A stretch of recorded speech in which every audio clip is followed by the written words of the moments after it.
Nightmare on Elm Street fire. This is our Freddy Krueger, Our School Confidential. But she says, do you have any stories of being tricked by an ad campaign into having a certain perception of a movie, and upon seeing it, finding out that you were not delivered what the ads promised? She says, by the way, I love what you're doing. I love your site. Thanks so much for reading. Mac Cheekerson. Mac Cheeky Monkey. I know one for you. Yeah. What is it? Ultraviolet. Yeah. Ultraviolet. You had to bring that up.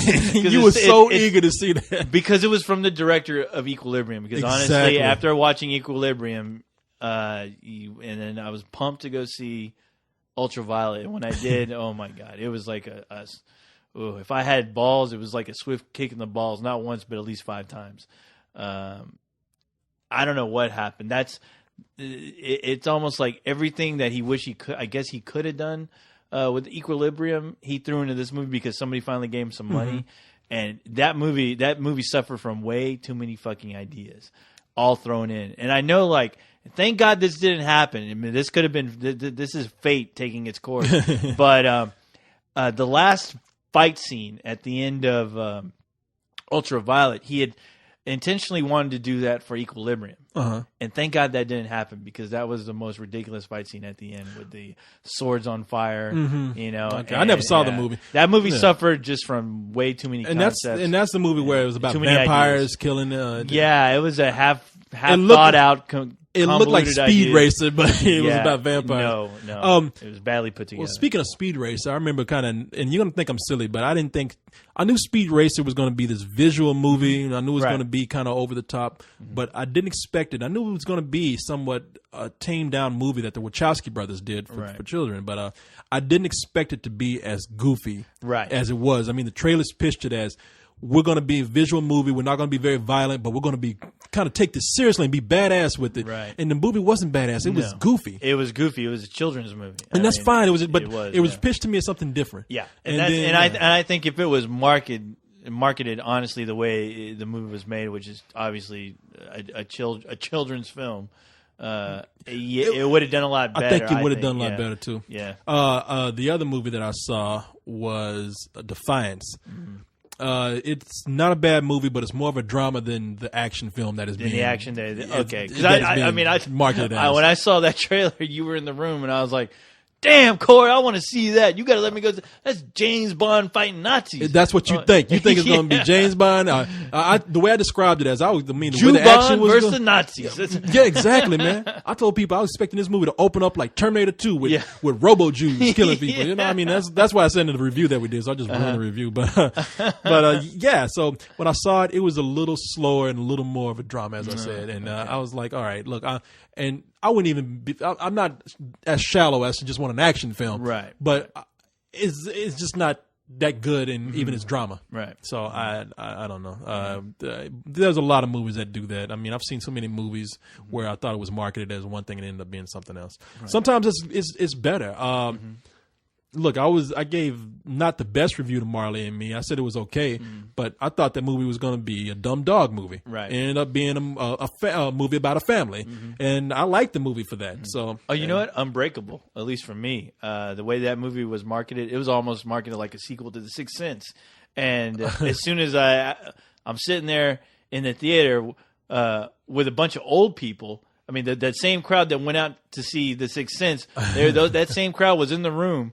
Waiting to see The Sixth Sense Part 2, and when the story started to unfold, you were like, "Is this a comic book movie? Is this like a comic book origin I heard film?" some people were hot after that movie. Oh man, no, there was people walking out like, I paid all that money for a stupid comic book movie. Boy, there was some people mad about and that. And I loved it. I was like, wow. I was blown away. I loved it too. I had no idea that's what I was going to get. But I have to admit, though, I mean, I feel bad for those people because it was pitched as something else. Oh, yeah. And I know some people walked out of there and they're like, God damn it, these funny books again. I've been bamboozled. I've been hornswoggled. Uh-oh, man.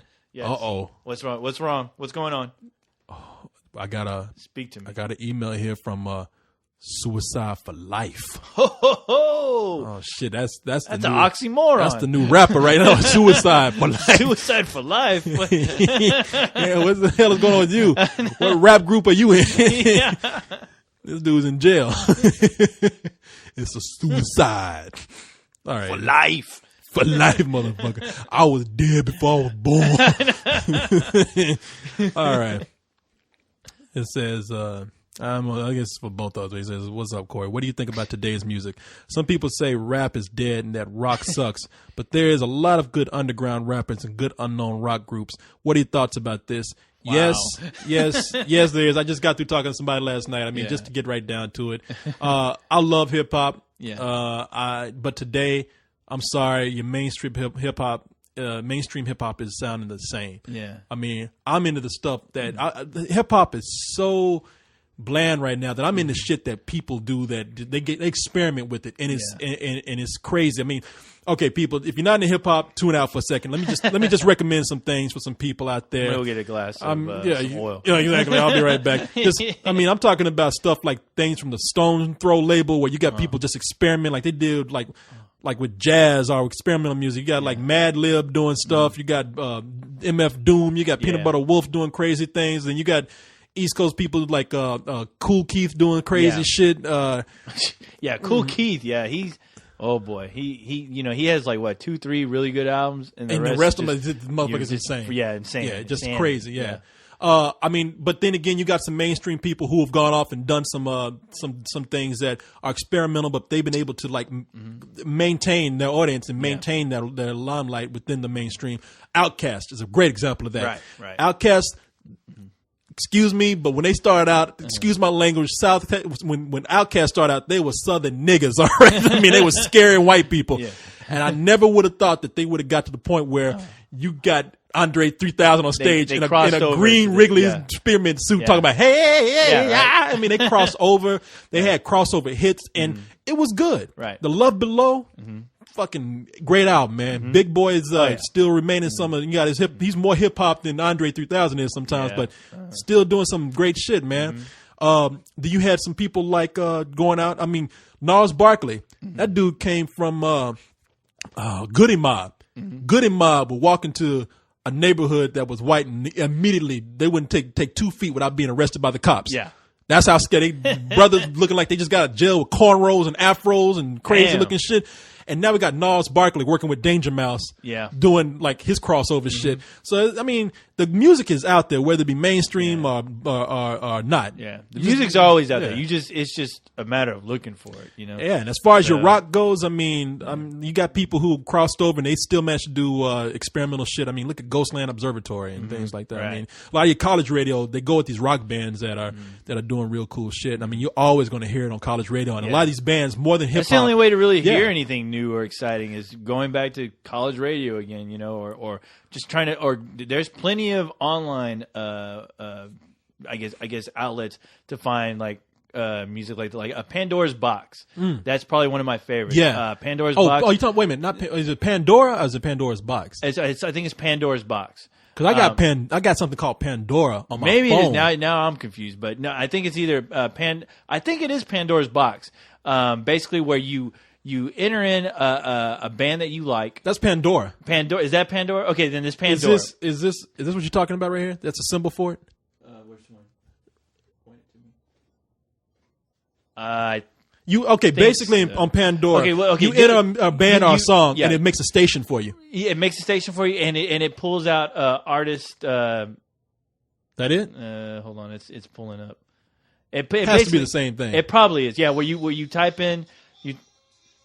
Oh, sorry. You type in the artist's name. Shut up. And then it pulls out. It goes into its search engine and it pulls out a bunch of bands that you would like. That's Pandora. The same. Okay, Pandora. There you go. Pandora. Awesome way to find new music for me because honestly, it's hard. It's hard to find new shit out there. So Pandora, if you're trying to look for something that you're into, but you just don't know where to go, that's the best way to look. Honestly, yeah, it will pull up. It will pull up artists that are somewhat fall in the same genre or are close to what you do like. And it's a good way of going through and figuring out what's good and what's not. So. Man, I've been seeing. So I've been going to shows. You're right, because you got to look. You just got to go to you really have experiment. to dig. Yeah. I've been going to shows, both hip hop and rock shows, And a lot of these are indie rock bands. I mean, I saw some bands about 2 months ago, like some band called Deer Hunter, another band called Black Lips. Yeah. And they're a bunch of white guys. Yeah. And so, yeah, I mean, there's even more so than hip hop. There's so many rock bands out there that you're never going to hear about. I mean, they just. No. But they're doing good shit, though. Yeah. There's good music. You just have to look for it. So that's part of the fun. That's every time I discover a band that nobody's heard of, I always love turning people on to music. I mean, yeah, no, that's the same here, man. Yeah, so you want to do a couple more emails? Yeah. Okay. And you know what? Actually, I have one email that I'll save that one for last. Okay. Well, let me go ahead. My type of question. Let me stop and save this real quick, and we'll read a couple more emails. Go for it. I just got on the site for a little bit to look around, and somebody just joined, like a minute ago, and already started a forum called "Fuck You, Kent." I was like, "Damn, Kent, what did you do to this person, man?" Kent, what is going on? We need to make him a recruiter. Kent, and I like Kent. I got nothing against Kent. Kent came to visit us. I mean, Kent's a cool guy. I mean, I don't know what. Regardless of I don't know what he's doing to people on the site. Regardless of the crap he puts on the site, sometimes.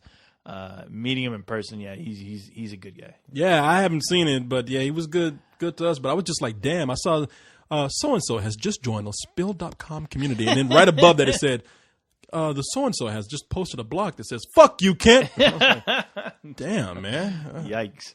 All right, well, hey, to each their own, Kent will be fine. He'll be fine. Yeah, he's going to bounce back. He always does. He does. I know he's hurt, but All right, let's see here. Here we go. We'll read 2 or 3 more emails here. All right. Let's see. This one is from Stephen Le. Stephen Le. Like Le Pew or Pepe Le Pew. It says Stephen Le. Stephen Le. All right. He says, I've recently read an article on the New York Times. He says on New York Times, but on New York Times about laid off investment bankers. See, okay, let me read. I have to go in and fill words. Okay, hold on. Are we talking about bankers I'm sorry. now? It's not me, people. I have to fill in words. What do you think about the I recently read an article on the New York Times about laid off investment bankers taking on creative jobs since they probably got a generous severance package. I understand that. Such as screenwriting and improv.